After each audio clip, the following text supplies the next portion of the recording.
안녕하세요. 저는 인천에 사는 60대 남자이고 동네에서 야채 가게를 하고 있습니다. 매일 배달을 할 때마다 유튜브로 다른 분들의 사연을 듣곤 했었는데 이렇게 제가 사연을 보내려고 하니 뭔가 어색하네요. 사실 이 이야기는 죽을 때까지 아내와 저 말고는 누구도 알게 하고 싶지 않았었는데요. 어느 날 여기 채널에서 우연히 들었던 한 사연으로 인해 마음을 바꾸게 되었습니다. 사연 속에서 그분도 벼랑 끝에 몰렸다는 생각이 들었을 때 우연한 기회로 인생을 다시 살 수 있게 되었다고 하시면서 지금 인생이 너무나 힘들어도 포기하고 싶더라도 자신을 떠올리며 마음을 굳게 먹으라고 하시더군요. 그분의 인생 이야기를 듣는데 주책맞게도 배달하러 가는 차 안에서 잠시 시동을 끄고 대성통곡을 했습니다. 그분의 인생이 제 인생과 참 비슷한 부분도 많았지만 그보다도 그렇게 누군가의 이야기를 듣는 것만으로도 위로가 될 수 있을 줄은 몰랐거든요. 그 뒤로 제가 그분께 받은 위로를 어떻게 하면 다른 분들께 돌려드릴 수 있을까 고민하다가 사연을 쓰게 되었습니다. 배운 게 많지도 글을 잘 쓰지도 못해서 사연을 쓰는 지금 이 순간에도 제가 하는 일이 잘한 일일까 고민이 되는데요. 채널에 올라오지 못하는 일이 있어도 한번 용기 내서 내 이야기로 다른 사람들의 지치고 힘든 마음을 위로해보자는 생각으로 글을 쓰고 있어요. 아마 이 이야기가 끝나면 저처럼 우시는 분이 꽤 있으실 거라 생각하는데요. 어디 한번 제 이야기를 들어보시겠어요? 저는 시골에서 태어났어요. 제 고향은 전기도 잘 들어오지 않는 강원도 두메 산골이었죠. 부모님은 어릴 때부터 농사를 지으셨어요. 그러나 자신의 땅도 없이 남의 땅을 빌려 농사를 짓는 탓에 재산을 불릴 수가 없었죠. 근근히 입에 풀칠하고 사는 정도였어요. 그러다 보니 저 역시도 학교를 그리 오래 다니지 못했어요. 돈이 없어 중학교까지 다니다가 그만두고 동생들 뒷바라지와 부모님을 모시고 살기 위해 열심히 농사를 지어야 했어요. 그러다가 우연히 친구로부터 지금의 와이프를 소개받아 결혼하게 되었어요. 결혼 후에 저는 제 자식만큼은 저처럼 키우고 싶지 않아 부모님께 말씀드려 농사를 포기하고 도시로 나와 살기 시작했습니다. 그동안 모은 돈에 주변 친구들에게 돈을 빌려 간신히 작은 트럭 한 대를 사서 전국을 누비면서 야채를 팔았어요. 다행히도 농사를 지으면서 좋은 야채를 보는 법을 배워놓았더니 좋은 값에 야채를 사는 일도 손님들에게 파는 일도 그리 어렵지 않았어요. 하지만 일이 고되기도 하고 악착같이 돈을 모아야 한다는 생각에 집에도 잘 가지 않고 전국으로 열심히 트럭을 몰았죠. 잠도 쪼개가면서요. 그러다가 일이 터지고 말았는데 아내가 아프기 시작했던 것이었죠. 아내는 저와 결혼할 때도 그리 건강하지는 못한 편이었어요.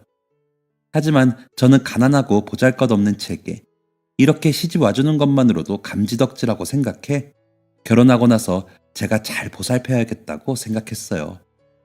그런데 전국으로 야채 장사를 하러 떠나는 탓에 결혼 전 약속을 성실하게 지키지 못했죠. 그러다가 아내는 제가 없는 집에서 자궁암으로 쓰러지게 되었어요. 그로 인해 자궁을 모두 드러냈고 그 뒤로 아이를 가질 수 없는 몸이 되었죠. 아내의 수술비와 치료비가 너무나 많이 들어서 저는 그전보다 더 열심히 일하지 않으면 안 되었어요. 그래서 더 자신을 채찍질하면서 일했어요. 아내의 간호는 아내의 친정 언니에게 맡긴 채 저는 쪽잠만 자면서 더 많은 돈을 벌기 위해 고군분투했어요. 그때는 정말이지. 지금 이렇게 글을 쓰고 있는 와중에도 울컥해서 눈물이 다 나네요. 하여튼 그때 저는 정말 힘들어서 지푸라기라도 잡는 심정으로 열심히 뛰면서 질 좋은 물건을 찾기 위해 도매시장을 다니고 손님들에게 팔고 그 일을 번갈아 가면서 계속했어요. 기름값도 아끼려고 추운 겨울에도 히터를 틀지 않고 여러 장의 옷을 겹쳐 입으면서 트럭 한쪽에서 쪽잠을 자면서 버텼어요. 그러다가 지금까지도 정말 기억에 남는 그런 사건이 제게 일어나게 됩니다. 인생을 바꿀 만한 그런 사건이요. 어느 날이었어요. 때마침 새벽에 지방에 있는 도매시장에 갔다가 서울로 바로 올라와서 온종일 야채를 팔고 난 뒤였어요. 졸음이 너무나 쏟아지는데 아직 배추가 좀 남아서 장사를 접을 순 없었어요. 가뜩이나 날이 추워서 그대로 놔두면 트럭에서 얼어서 못 팔 게 뻔했기 때문이었어요. 그래서 저는 잠을 자는 대신 마지막 남은 그 배추마저 팔기 위해 잠을 자지 않고 시내로 나가기 위해서 차를 몰았죠. 시내에 가면 손님이 밤이지만 그래도 있겠지 싶었어요. 그때 그렇게 운전해서는 안 되었는데 지금도 후회가 남네요. 하여튼 그렇게 차를 몰고 시내로 들어가는 도중에도 계속 졸음이 몰려왔어요.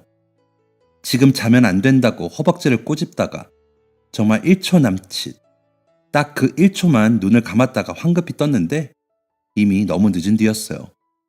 황급히 브레이크를 밟았지만 제 차가 무엇을 쳤는지 알 수 있겠더라고요.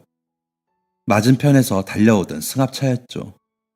제 작은 트럭도 충격이 컸는지 앞 유리창이 모조리 깨진 후였고 에어백이 터지면서 저도 운전대에 세차게 머리를 부딪혔어요. 하지만 저보다는 제가 부딪힌 승합차가 문제였어요. 급히 터진 에어백과 의자 사이에서 힘겹게 나와 차 문을 열고 밖에 나갔을 때 제 눈에 보이는 것은 형체가 알 수 없게 찌그러진 자동차였어요. 얼른 119에 전화를 걸어 신고하고 자동차의 문을 열었어요.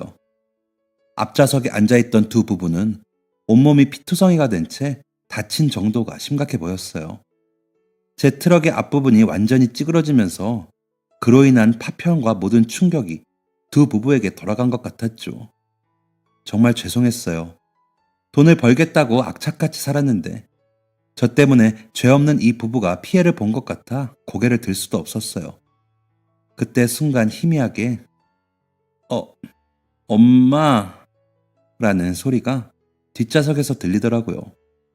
얼른 고개를 들어서 뒤를 바라보니 어린 남매가 뒷좌석에 타고 있는 게 아니겠어요?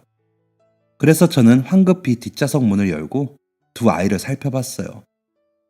5살 남짓한 어린 여자아이와 7살 정도 되었을 것 같은 오빠가 머리에 피를 흘린 채 거기에 앉아 있었어요. 다행히도 오빠로 보이는 남자아이는 의식이 있는 것 같았죠. 아저씨가 정말 뭐라 할 말이 없을 정도로 미안해. 엄마 아빠는 꼭 깨어나실 거야. 아저씨가 119를 불렀으니 조금만 더 기다려보자. 라고 아이를 달래면서 초조한 마음에 손톱만 물어뜯었습니다. 이윽고 119 구조대와 함께 경찰차가 도착했어요. 제가 제 부주의로 사고를 낸 것 같다고 신고했기 때문이었죠. 그로 인해 저는 현장에서 경찰서로 연행되었어요. 상처가 크지 않아 병원에 가서 치료받지 않아도 될 것 같다고 경찰들이 판단한 것이겠죠. 그래서 저도 다쳤지만 그보다는 피해자들의 상황이 심각해 저는 119 구조대에서 구조대원들이 내리는 것만 보고 바로 경찰서로 불려가 취조당했어요. 입이 10개라도 할 말이 없었죠. 저의 실수로 제가 졸지만 않았어도 어린 남매를 키우는 저 부부는 저렇게 심하게 다치지 않았을 거라는 생각에 입술이 메마르고 목이 껄껄해 음식을 삼킬 수가 없더라고요. 그렇게 며칠 동안 구치소에 앉아 있는데 어느 날 한 담당 형사가 다가와 이야기를 해줬습니다. 제가 사고를 낸 그 부부들이 사실은 현장에서 즉사했다고. 아무리 가해자이지만 제가 취조하면서 정신이 나가 보여 이제야 이야기해주는 거라고 했습니다. 그러면서 피해자 사망으로 인해서 죄를 피하긴 어렵다고 했습니다. 그 소리를 듣자마자 하늘이 무너지는 것 같다는 말이 딱 이럴 때 쓰는 것이겠구나 싶었어요. 죽은 피해자들에게도 너무나 죄송했고 병원에서 저만 기다리면서 자궁도 드러낸 채 치료받고 있을 아내를 생각하니 미안하면서도 나 없이 어떻게 그 사람이 혼자 살 수 있을까 싶었어요. 그렇게 저는 순간의 실수로 인생의 희망을 잃었습니다. 사람을 쳤지만 고의가 아닌 실수였고 또 가로등이 고장나 있던 길이라 반대편에서 달려오는 차를 보기 힘들었다는 이유로 형량이 약간 낮아져 결국 저는 징역 3년형을 선고받았습니다. 재판 과정에서 피해자들의 식구들로 보이는 이들을 볼 수 있었는데 그들은 제게 판사님, 저 남자는 살인자예요. 죽은 우리 아들 불쌍해서 어쩌노? 어린애들만 남았다고요. 하면서 저마다 저를 향해 분노를 표출했어요. 그런 그들 사이에서 제 아내는 병원복을 입은 채 조용히 울고만 있더군요. 그 모습을 보는데 제가 인생에서 가장 잘한 일이 아내를 만나 결혼한 것이었는데, 그런 아내에게도 죽은 피해자에게도 참 몹쓸 짓을 한 것이라는 생각이 들었습니다. 저는 재판 내내 그 누구와도 눈을 마주치기가 무서워 계속 고개를 숙이고 있었어요. 형량이 확정되어 고개를 들었을 때 멀리서 아내가 조용히 눈물을 흘리고 있더라고요. 다독일 수 없는 저 자신이 무기력하게 느껴져 아내를 쳐다보던 눈길을 황급히 걷어들이고는 인도하는 대로 감옥에 들어가게 되었습니다. 감옥에 들어간 뒤로 저는 아내의 면회만 허락한 채 그 누구와도 만나지 않았어요. 사람을 죽였는데도 고작 3년밖에 살지 않아도 되는 제가, 그리고 그날 죽어가던 두 부부의 얼굴이 떠올라 괴로워서 다른 사람을 만날 수가 없었어요. 제 부모님까지도요. 감옥에 들어가서 아내가 면회를 오던 첫날이 기억나네요. 아내는 제 손을 잡고서는 제 형량이 확정되자 피해자였던 두 부부의 장례식이 진행되었고, 피해자 가족들이 무서웠지만 그들에게 죄를 빌기 위해서 장례식장을 찾았다고 했습니다. 여보, 나 장례식장에 다녀왔어요. 그런데 재판 때 봤던 다른 식구들은 없고 할머니 혼자서 손님들을 맞이하고 있더라고요. 바빠서 제 얼굴도 잘 알아보지도 못하셨어요. 저는 너무나 죄송한 나머지 용서도 빌 생각은 못하고 그 자리를 빠져나오려 뒤를 돌아봤는데, 거기에 그 아이들이 의자에 앉아 있더라고요. 분명 피해자분들의 자녀 같았어요. 아무도 제대로 돌봐주지 않는지 상복을 입고 있었는데도 잘 씻지 못했던 것처럼 보이더라고요. 심지어 두 아이 모두 담담한 표정으로 전혀 얼굴에는 슬픈 흔적을 찾아볼 수가 없었어요. 오히려 그 모습 때문에 부모님의 죽음 앞에서 전혀 슬퍼하는 내색 없이 무표정으로 거기 의자에 앉아있는 아이들이 가여웠어요. 그래서 여보, 저도 모르게 그 아이들 앞에서 무릎을 꿇고 울면서 정말 미안하다고 그렇게 빌었어요. 그 순간 저를 대신해서 그 아이들 앞에서 빌었을 아내를 생각하니 눈시울이 붉어졌어요. 여보, 당신이 그 아이들 앞에서 나 대신 빌면 어떡해? 내가 죄를 빌었어야 했는데. 그랬더니 아내는 제게 그러더군요. 부부는 일심동체라고 하잖아요. 당신이 저지른 죄면 내 죄기도 하지요. 그런데 그 아이들은 이상하게도 그 소리를 듣고서도 제게 싫은 내색을 하지 않더라고요. 오히려 내가 착각을 하는 건지 모르겠지만 그냥 그 어떤 대답도 하지 않은 채 저와 눈도 마주치지 않고 앞만 바라봤어요. 더 이상 그 아이들 앞에서 용서를 비는 게 오히려 이 아이들에게 상처겠구나 싶었어요. 그래서 서둘러 일어나 장례식장을 빠져나왔죠. 그 이야기를 듣는데 사고를 당했던 당시 뒷좌석에서 발견했던 남매의 모습이 생각나 눈에 어른거렸습니다. 그 작은 아이들이 어떻게 그 슬픔을 감당할까 싶어서 그 뒤로 아내가 면회를 와도 저는 기뻐할 수가 없었습니다. 제게 남은 가족은 아내 하나인데 그 아이들에게는 소중했던 부모가 죽었으니 절망에 빠져 지내겠다는 생각에 사로잡혔어요. 하지만 아내는 그런 제게 싫은 내색 한번 하지 않고서는 그 멀리 저를 보겠다며 몸도 건강하지 않은데 계속 찾아와줬죠. 그래서 하루는 아내에게 더 이상 면회 때문에 오지 말라고 했어요. 당신 남편은 이제 살인자가 되어 사회에 나가서도 평범하게 살아갈 수 없다며 이제는 그만 살인자 남편은 놔주고 이혼해서 새 삶을 시작하라고 했습니다. 그러자 아내는 울면서 당신 어떻게 그런 말을 해요? 나 때문에 그렇게 힘들게 몸도 혹사하면서 일하다가 낸 사고인데 내가 아니면 당신을 누가 돌봐줘요? 하면서 소리를 지르더라고요. 그 뒤로 저는 아내의 면회 신청을 모두 거절했어요. 이렇게 모질게 대해야 아내가 저를 잊고 새 인생을 살 수 있을 거라고 생각했어요. 그러자 아내는 면회 대신에 제게 일주일에 한 번씩 편지를 보냈어요. 주로 자신의 근황이었죠. 아내는 제가 감옥에 가 있는 동안 제가 출소 후 나왔을 때 건강한 모습을 보여주기 위해 열심히 약을 먹고 치료받으면서 건강을 회복하고 있다고 했어요. 비록 사고로 인해 트럭을 팔았지만 건강을 되찾고 생활비를 벌기 위해 육교에서 야채 장사를 시작했다고도 했습니다. 병원에서 있을 때는 느껴보지 못한 감정이라고, 사람들을 상대하면서 장사를 하는 게 이렇게 재밌는 일인지 몰랐다면서 저를 안심시키는 듯한 말투로 써내려간 편지를 읽었습니다. 편지 속에서 아내는 제가 출소하기 전까지 면회는 가지 않을 테지만 이렇게 자신의 이야기를 편지로 보낼 테니 보기만 해달라고 했어요. 아내는 그 말을 지켰고 저는 출소하기 전까지 아내를 만나지 않았습니다. 그렇게 시간이 흐르는 동안 저는 오히려 점점 더 악화되었어요. 아내의 편지를 보는 그 순간은 행복했지만 잠이 들었을 때나 밥을 먹을 때에도 제가 죽인 그 부부의 마지막 모습이 계속해서 머릿속에 떠올랐죠. 요즘에는 이런 걸 외상 후 스트레스 장애라고 한다고 하더라고요. 하지만 20년도 더 된 그때는 그저 제가 죄 없는 사람을 죽였기 때문에 죄를 받는 거라 여겼어요. 그래서 악몽도 그때의 생각이나 계속해서 이유 없이 떨리는 손도 다 무시했어요. 당시에 이렇게 고통받는 것은 당연하다고 생각했으니까 말이에요. 3년을 모두 채우고 저는 출소할 수 있었어요. 하지만 출소 후에도 나아진 것은 없었죠. 살인자라는 이유로 그의 아내라는 자리 때문에 아내는 제가 없을 때 살던 동네에서 고생을 많이 한 느낌이었어요. 출소 후 찾아간 집은 인천에 제가 전혀 모르던 동네였죠. 아내는 제게 내색하지 않았지만 그동안 무척 고생을 많이 한 얼굴이었어요. 그래도 여전히 저를 따스한 미소로 반갑게 맞이해 주었죠.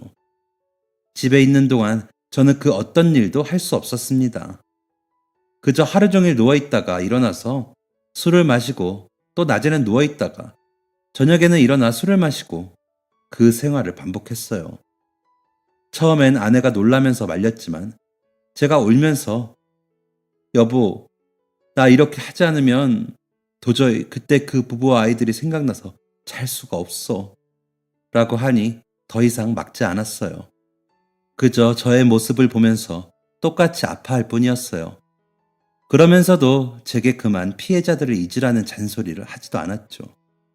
대신에 매일 한결같이 비가 오나 눈이 오나 새벽 일찍 야채를 팔러 나갔죠. 아내의 장사를 도와주지는 못할 망정, 집에서 생활비나 축내고 술만 마시니 미웠을 법도 한데 아내는 전혀 내색조차 하지 않았어요. 오히려 제가 술만 마시고 밥은 먹지도 않을까봐 새벽 일찍 출근하면서도 꼭 저를 위해 반찬을 만들어 주었어요. 그런 아내의 모습을 보면서도 저는 정신을 차리지 못했고 그렇게 2년 정도 저는 정말 폐인처럼 살았습니다. 그러던 어느 날이었어요. 늘 밖을 나오지 않거나 어쩌다가 외출을 해도 술을 사러 나오는 것뿐이었는데 그날따라 갑자기 아내가 야채를 팔고 있는 육교를 가보고 싶더군요. 그날이 아직도 기억에 남는 것은 옷을 여러 겹 껴입어도 너무 추워서 가만히 있는데도 이가 덜덜 떨리던 날이었기 때문이에요. 아내를 보러 올라간 육교에서 아내는 두꺼운 옷을 입고 떨면서도 지나가는 사람들에게 야채를 하나라도 더 팔기 위해서 발을 동동거리고 있었죠. 코끝이 빨개지고는 두 뺨이 동상이 걸릴 정도로 얼었는데도 아내는 자신의 몸을 돌아보지도 않고서는 야채가 얼기 전에 빨리 팔고자 목이 쉬어가며 소리를 질렀어요. 그런 아내를 보고 있자니 제가 정말 부끄러워지더군요. 그래서 아내가 저를 보지 못하게 몰래 숨어서 아내의 모습을 지켜보다가 말을 걸지도 못하고 육교 계단을 내려왔어요. 그러면서 저는 어린아이처럼 엉엉 울었죠. 내가 사람을 죽였다는 죄책감에 사로잡혀서 허송세월만 보내고 있을 때 아내는 저 대신 집안 살림하느라 돈을 버느라 정신없이 이곳저곳 뛰어다니고 있다는 사실을 비로소 깨달았습니다. 과거에 사로잡혀 현재를 생각하지 못했던 것이었어요. 지금 생각해도 정말 부끄럽네요. 어쨌든 그날 저는 아내를 보고 난 뒤 다시 예전의 저로 돌아와 5년 가까이 고생한 아내를 위해서라도 더 열심히 살면서 피해자분들에게 늘 죄송한 마음을 가지는 것은 잊지 말고 살아야겠다고 결심했습니다. 그래서 그때부터 저는 변하기 시작했습니다. 길었던 머리를 자르고 방 안에 돌아다녔던 소주병을 모두 정리했습니다. 그리고는 술을 끊기 시작했어요. 아내에게도 다시 예전의 저로 돌아가겠다며 선언했죠. 아내는 그날 제 어깨를 잡고 엉엉 울면서 여보, 정말 고마워요. 우리 다시 이전으로 돌아갈 수는 없을 수도 있겠지만 제가 당신이 꼭 전으로 돌아갈 수 있도록 최선을 다할게요. 그리고 우리 늘 피해자분들에게 죄송한 마음으로 살면서 착한 일도 많이 하고 이 세상을 위해 좋은 일만 하다가 한날 한시에 같이 가요. 라고 제게 용기를 북돋아 주었습니다. 이렇게 좋은 아내를 두고도 정신을 차리지 못했다니 다시 한번 제 자신이 한심스럽게 여겨지고 다시 마음을 다잡을 수 있었습니다. 그 뒤로 아내와 장사를 시작하면서 저는 운전으로 인한 트라우마를 마침내 이겨낼 수 있었습니다. 사람을 치었다는 죄책감 때문에 감옥에 들어갔다가 나온 뒤로 단 한 번도 운전대를 잡을 수 없었거든요. 그러나 아내가 육교에서 추위에 덜덜 떨면서 일하던 모습이 생각나 가게를 얻지 못하더라도 전처럼 전국으로 트럭을 몰면서 열심히 야채를 팔아야겠다고 생각했습니다. 그때 마침 부모님이 돌아가시면서 동생들과 재산을 나누게 되었습니다. 약간의 여윳돈이 생기자 아내와 저는 아주 작은 트럭을 중고차로 구입했습니다. 그러고서는 이전처럼 도매시장을 돌아다니며 질 좋은 야채를 사서 전국을 돌아다니며 파는 일을 시작했습니다. 전국 어디든 안 가본 곳 없이 이번에는 때로는 아내도 함께 돌아다녔어요. 함께 전국을 돌면서 손님들에게 야채를 팔았죠. 그렇게 저는 아내 덕분에 출소 후 방황했던 2년간의 생활을 청산하고 새 인생을 시작할 수 있게 되었습니다. 그러던 어느 날이었어요. 마침 아내가 오랜만에 처형 집에 놀러 가고 난 뒤 저 혼자 장사를 하러 나온 날이었죠. 시골에서 5일장이 열리던 날이라 트럭 가득 야채를 싣고 장사를 하러 나갔죠. 사람들도 많아 제법 장사가 잘 된 하루였어요. 저녁도 되지 않아 싣고 간 야채를 다 팔고서 서둘러 집에 가기 위해 짐을 챙기고 있었을 무렵이었습니다. 한눈에 봐도 풍족한 집 아이들은 아닌 듯 낡은 옷을 입고 잘 씻지 않은 것 같은 오빠와 여동생이 손을 잡고 제게로 오더라고요. 한 번이 아닌 것처럼 남매 중 오빠는 여동생 손을 꼭 잡은 채 제게 아저씨, 혹시 여기 이 야채들 다 버리는 거예요? 라고 물어보더라고요. 팔려고 했던 야채들은 다 팔고 남은 거라고는 배추 찌꺼기와 손님들이 사지 않고 남기고 간 물은 애호박 하나였는데 그것을 달라고 하는 거였죠. 줄 수는 있는데 이걸로 뭐 하려고? 그 순간 앞불싸했죠. 아이들의 행색이 아무래도 이것들을 주워가서 먹으려고 물어본 것 같았는데 괜히 당황해서 아이들에게 말로 상처를 입히는 건 아닌가 걱정도 되었고요. 그러자 남자아이가 웃으면서 집에 가져가서 동생이랑 할머니랑 저녁 먹으려고요 하며 머리를 쓸어 넘기는데 자세히 보니 남자아이의 얼굴에는 왼쪽 눈가에 기다란 큰 상처가 있더라고요. 상처를 가리려는지 머리를 기르고 있었지만 언뜻 보기에는 얼굴이 참 착해 보였어요. 아이들을 보니 어릴 때 가난해서 가끔 동네 분들에게 쌀을 꾸러 다녔던 제가 기억나더군요. 그래서 아이들에게 그래, 가져가도 좋아. 아저씨가 팔고 남은 손님들에게 팔지 못하는 야채들을 차에 좀 실어 놓았는데 잠시 기다려 볼래? 하고는 트럭에 올랐습니다. 그리고 미리 챙겨둔 야채 봉지를 꺼내왔죠. 이따가 집에 가는 길에 아내를 데리러 가면서 처형에게 가져다 주려고 챙겨놓은 배추며 호박이며 지금 손님들에게 팔아도 전혀 문제가 없을 정도로 싱싱한 야채들이었습니다. 아이들 눈앞에 그 꾸러미를 내려놓는데 눈들이 반짝반짝 빛나면서 우와, 오빠, 오늘 이거 우리가 먹는 거야? 하고는 여동생이 이를 드러내며 밝게 웃더군요. 여자아이의 오빠도 밝게 웃으면서 좋아하는 모습에 참 마음이 찡했습니다. 아이들이 아무리 봐도 초등학생으로밖에 안 보이는데 어두울 때 짐을 들고 혼자 집에 가지는 못할 것 같아서 제가 짐을 들어준다고 했습니다. 아이들은 처음에는 경계하듯 괜찮다고 했지만 그럼 제가 집 앞까지는 안 가고 근처까지만 물건을 갖고 가준다고 하니 남자아이가 집으로 안내했습니다. 그렇게 아이들의 집으로 향하는 길목에 도착하고 나서 남자아이는 손으로 한 집을 가리켰습니다. 아저씨, 저희 집이에요. 여기까지 와주셔서 감사드려요. 지금부터는 저랑 동생이 들고 갈게요. 하면서 동생이랑 허리를 꾸벅 숙여서 인사를 했어요. 그런데 마침 한 할머니가 거동이 불편하신지 지팡이를 잡고 힘겹게 천천히 남자아이가 가리킨 집에서 걸어 나오고 있었습니다.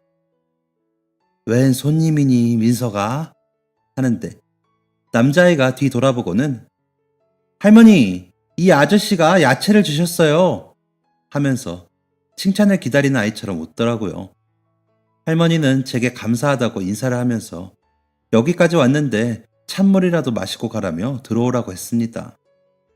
여자아이도 오면서 제가 살던 고향이 여기와 닮았다며 여름에는 개울에서 놀고 겨울에는 비료포대로 눈썰매를 탔던 이야기를 들려줬더니 경계심이 많이 풀렸는지 저보고 들어가자고 했습니다. 남자아이만 저를 보며 약간 주저했지만 야채 바구니를 손에 쥐고는 제 손을 이끌면서 아저씨, 죄송해요.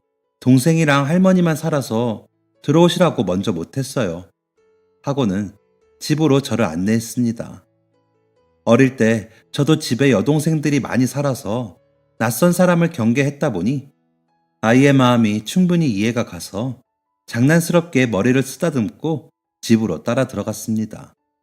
마루에 앉아 할머니가 주시는 찬물을 마시고 주위를 둘러보는데 정말이지 제가 옛날에 살던 고향집보다 더 남루해 보였습니다.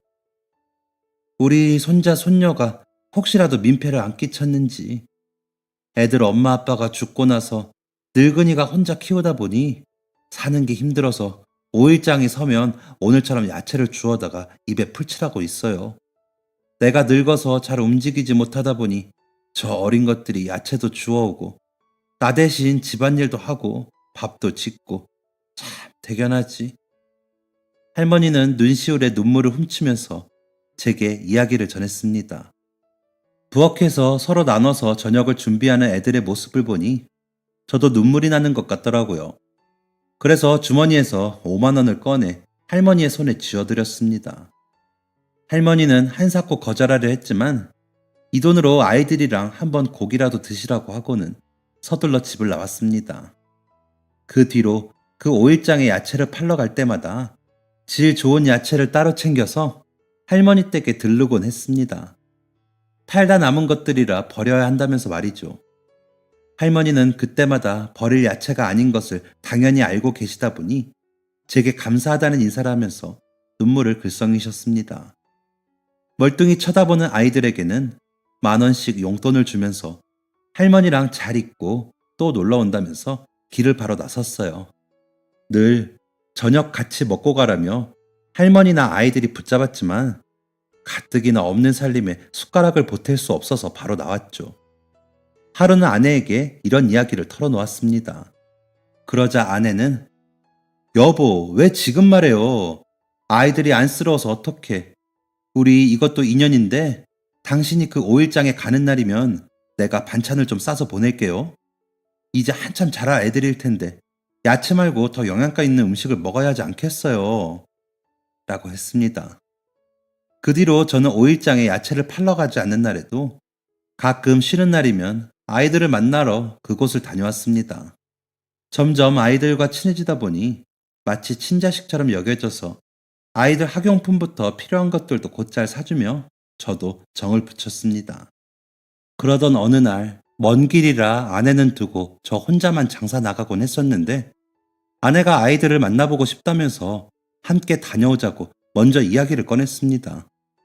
저도 늘 반찬을 가져다 주면서 아내가 아이들을 만날 날을 내심 기대하고 있던 것을 알았던 터라 아내와 함께 5일장으로 향했습니다.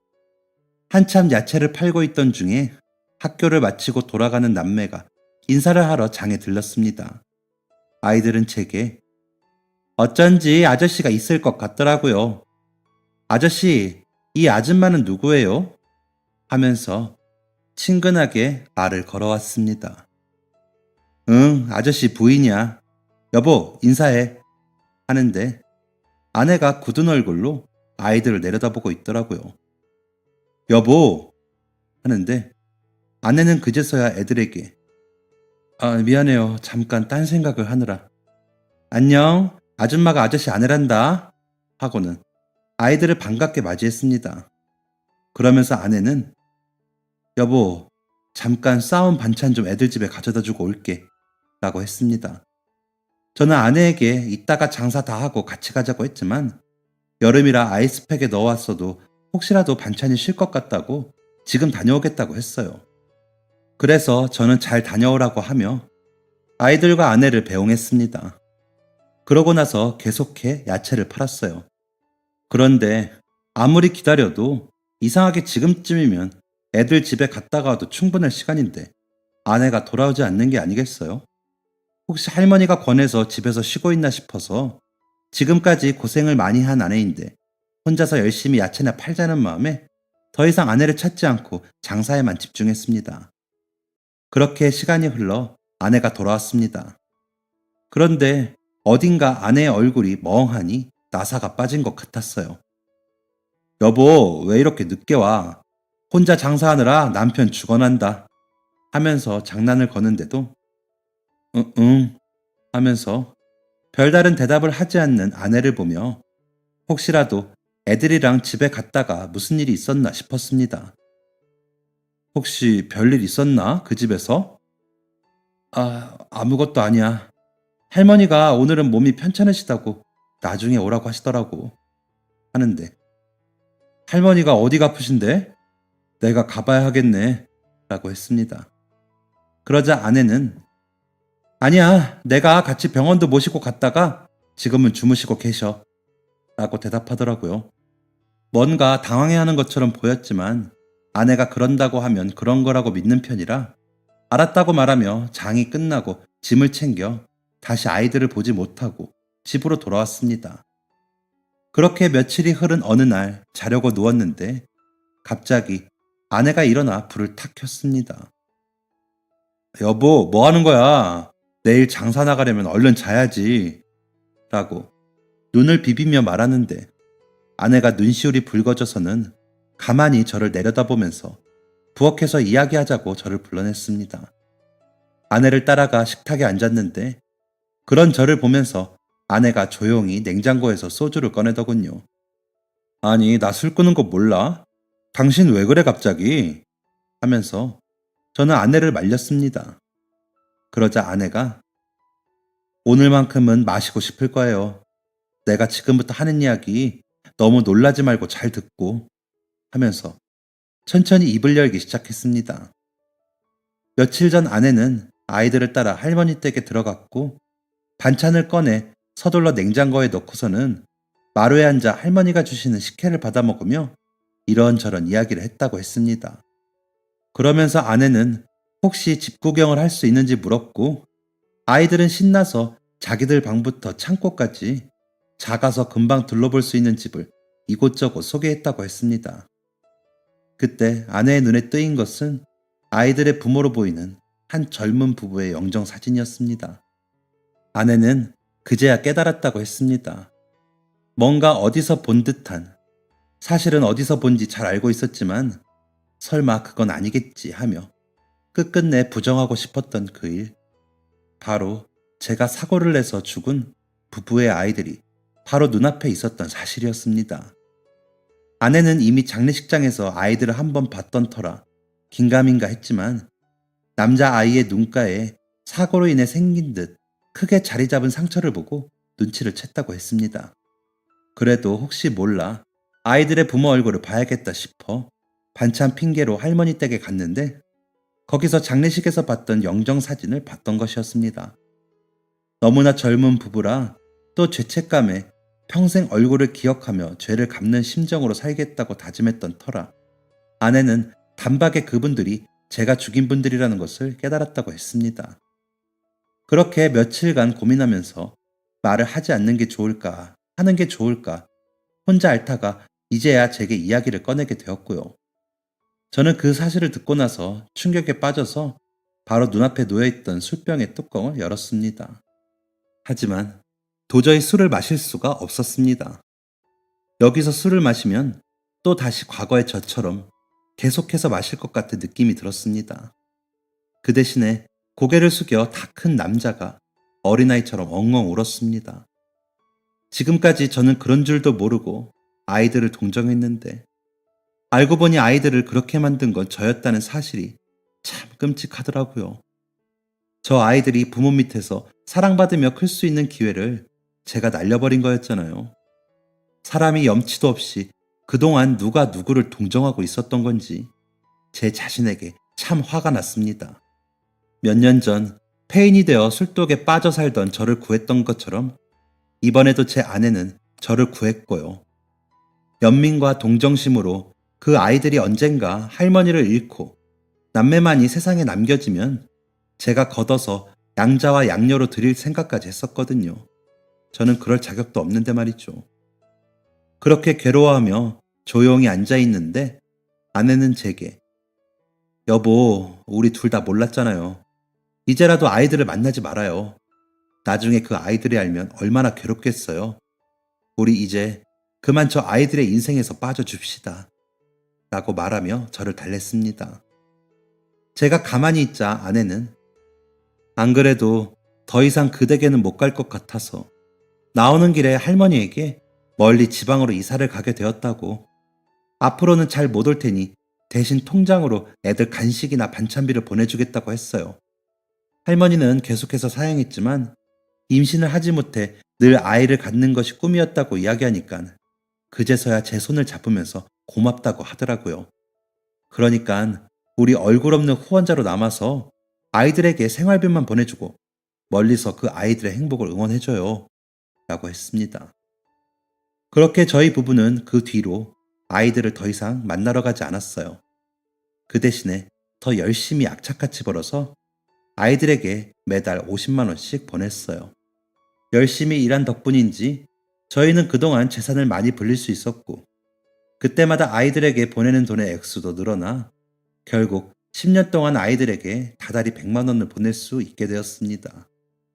그동안 아내와 저는 번듯한 야채 가게를 내게 되었습니다.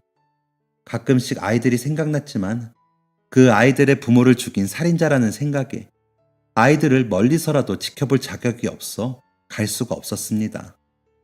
대신에 그럴 때마다 더 열심히 일했고요. 그건 아내도 마찬가지였습니다. 그렇게 시간은 20년 가까이 흘렀고 열심히 일한 덕분에 마련한 가게에서 어느 날 일하고 있는데 한 젊은 청년이 가게로 들어오더군요. 평소처럼 어서 오세요. 오늘은 배추가 싱싱해요. 하면서 아내가 친근하게 말을 걸어 정리하고 있던 박스를 내려놓고 급히 따라서 인사를 하는데 아이의 눈가에 희미하게 남은 상처에 어디선가 많이 본 것 같은 느낌을 받았습니다. 그래서 고개를 들어 아이의 눈을 바라보는데 이제는 어엿한 30대 어린이지만 분명 어린 시절에 봤던 남매 중 오빠였습니다. 너가 어떻게 이곳을 하면서 저는 놀라는데 아내도 그제야 생각났는지 가만히 서서는 고개만 조용히 떨구더라고요. 그러자 그 아이는 아니 청년으로 커버린 민석이는 제게 아저씨 그동안 잘 지내셨어요? 아주머니도요? 보고 싶었어요. 하면서 환하게 웃더라고요. 저는 그 아이의 얼굴을 보자 혹시라도 이 아이가 제가 부모를 죽인 것을 알고 왔나 싶어 그 자리에서 무릎을 꿇었습니다. 저는 당신을 볼 자격이 없습니다. 얼굴을 마주할 자격이 없다고요. 당신의 부모를 내가 죽였어요. 하면서 오열했습니다. 그러자 민석이는 놀랐다는 듯 황급히 제게 다가와 저를 일으켜 세웠습니다. 아저씨, 행여나 그런 말씀 하지 마세요. 왜 이러시는 거예요? 그리고 저 다 알고 있어요. 예전에도요. 저는 그 순간 민석이의 말을 듣자마자 온몸에 힘이 다 빠져나가는 것 같았습니다. 심지어 예전에도 다 알고 있었다니. 가만히 민석이를 바라봤습니다. 그러자 그는 제게 잠시 제게 이야기할 시간을 주세요 하면서 저를 잡고는 옆에 놓여있던 책상 의자에 저를 앉혔습니다. 그러고는 허리를 90도로 숙여 인사했습니다. 아저씨 아줌마, 덕분에 저는 사람이 되었어요. 두 분 만나 뵙고 싶어 수소문 끝에 여기까지 찾아왔어요. 하고는 고개를 들어 자신의 눈가의 상처 흔적을 가리켰습니다. 지금은 수술해서 잘 안 보이실 수도 있는데 여기에 제 얼굴의 상처가 보이시죠? 아마 사고 때문에 생긴 거라 생각하실 수도 있는데 이거 제가 4살 때 친아버지가 던진 재떨이에 맞아서 생긴 상처예요. 제가 태어나고 나서 부모님이 죽기 전 7살 때까지 저는 단 한 번도 우리 부모가 친부모라고 생각해 본 적이 없어요. 툭하면 동생이랑 저랑 잘못을 했다고 방에 가두고 밥도 안 주고 유치원 같은 데는 돈 있는 집이나 보내는 거라고 학용품이나 장난감도 안 사줬어요. 툭하면 바람나서 가출을 일삼는 아내에 폭력을 저지르는 남편. 그게 딱 우리 집이었어요. 친어머니는 가끔 아버지에게 잡혀서 왔는데 그때마다 저희를 보고 특히 제 동생을 보고 너네 때문에 내 인생이 시궁창에 빠졌다고 소리를 내며 막대기 같은 걸로 저희를 때렸어요. 저랑 동생은 그래서 어릴 때부터 서로를 그렇게 의지하면서 지냈죠. 사고가 나던 날에도 제가 기억하는 한 분명 우리 부모님 잘못인 사고였어요. 그날도 두 분은 싸우고 있었고 화가 난 어머니가 운전대를 돌려서 다 같이 죽자고 실랑이를 하다가 트럭에 부딪힌 거였거든요. 어렴풋이 아저씨가 저를 구하려고 안간힘을 썼던 것을 기억해요. 그때 제게 안심하라고 그러셨잖아요. 이제 살았다고. 저는 그때 그 악마 같던 부모들이 죽었다는 사실에 더 안심했어요. 인간 취급도 안 하던 우리 둘을 괴롭혔던 악마가 그렇게 간 것 같았으니까요. 그 뒤로 아저씨를 만났을 때는 사실 기억을 못 하다가 장례식장에서 봤던 아주머니가 아저씨 옆에 있으신 것을 보고 그제야 깨달았어요. 그때 그분이시구나. 그래서 그 뒤로 아주머니랑 아저씨가 오시지 않아도 저는 이해할 수 있었어요. 그런데 그렇게 후원금까지 보내주셨었는지는 꿈에도 몰랐어요. 그냥 친척들이 도와주기 위해 돈을 모았다는 것만 할머니가 이야기해 주셨거든요. 그러다가 학교를 졸업할 무렵 할머니가 병으로 병원에서 돌아가시면서 저랑 동생에게 유서를 남기셨어요. 죽을 때가 되니 고백한다면서 본인도 아들 내외가 손자 손녀를 학대하는 것은 알았지만 늙어서 어쩔 도리가 없었다고 어릴 때의 일은 자신의 잘못이라고 하면서 사고를 냈던 남자가 아저씨라고 하시더라고요. 아마도 할머니도 장례식장에서 본 아주머니의 얼굴과 이름을 기억하고 있었는데 통장에 입금하던 이름을 보고 그제야 기억하셨던 것 같아요. 그러면서 그동안 두 분 덕분에 모은 돈이라며 꽤 큰 돈을 유산으로 물려주셨어요. 그래서 그 돈으로 저랑 동생은 고등학교 졸업 후 야채 장사를 시작해 청년 야채 가게를 내게 되었고요. 지금은 장사가 잘 돼서 전국에 체인점이 몇 개 생겼어요. 이제야 여유가 되어서 동생도 아저씨를 만나러 오고 싶다고 그랬는데 일단 저 혼자만 왔어요. 아저씨, 그때 그날 일은 모두 사고였잖아요. 저는 이미 아저씨가 저희를 떠나기 전에 아저씨를 용서했어요. 아니, 용서가 아니죠. 아저씨 덕분에 제가 또 동생이 살았는걸요. 이야기를 조용히 듣고 있던 저와 아내는 소리 죽여 울 수밖에 없었습니다. 그때 그 어렸던 그 아이가 이렇게 번듯한 사장님이 되어 우리 앞에 나타나다니.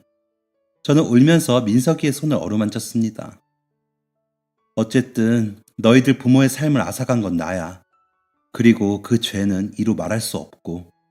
그러니 너희가 나를 용서한다면 이제 내가 너희들의 아버지가 되어서 평생 너희들에게 죄를 갚으면서 살아갈게. 라고요. 아내도 옆에서 고개를 끄덕이며 제 말에 동조해줬습니다. 그러자 민석이도 감정에 복받치는지 눈시울이 빨개져서는 그럼요, 아저씨. 아니, 아버지. 하면서 저를 안아줬습니다. 그날 이후로 저와 아내에게는 번듯한 아들과 토끼 같은 딸이 생겼습니다. 다음 주 주말에는 드디어 그 아이들 중 먼저 결혼한 오빠를 따라 동생인 우리 미나가 결혼하는 날이에요. 아이가 오빠 때는 결혼식에도 못 와봤으니 이번에는 꼭 결혼식에 와달라고 하더라고요. 원래는 혼주 자리에 앉아달라고 했지만 아무리 아이들이 용서했다고 하더라도 차마 그 자리에 앉을 수 없어 거절했습니다. 그러자 아내가 조용히 그러더라고요. 이제는 우리 아들, 딸인데 더 이상 죄책감을 느끼며 그러지 말자고요. 저는 아내의 말을 들으면서 고민하다가 결국 미나의 부탁을 들어주기로 했습니다. 다른 친척들도 할머니가 돌아가시고 나서는 한 번도 왕래하지 않았다고 부담 없이 정말 아버지로서 또 어머니로서 축복해달라고 부탁했습니다. 이번에는 아이의 부탁을 꼭 들어주려고요. 이렇게 이야기를 하고 나니 마음 한쪽이 참 시원하기도 하고 후련하기도 하네요. 애들을 생각하면 거의 20년 동안 참 마음이 무겁고 죄책감만 느꼈는데 제 이야기를 들은 여러분들도 혹시라도 힘든 일이 있으셨다면 위로를 받아가시길 바랍니다. 제가 그랬던 것처럼 분명 지금 당장은 힘들어 앞이 보이지 않더라도 꼭 여러분에게 행복한 미래가 놓여져 있을 거니까요. 그러다 보면 제가 꿈에도 기대하지 않았던 아들, 딸을 얻은 것처럼 여러분에게는 행운이 찾아올 거예요. 지금까지 긴 이야기 들어주셔서 감사드립니다. 늘 좋은 일만 가득하세요. 지금까지 사연 들어주셔서 감사합니다. 사연이 재밌으셨다면 구독과 좋아요를 눌러주세요. 감사합니다. 안녕히 계세요.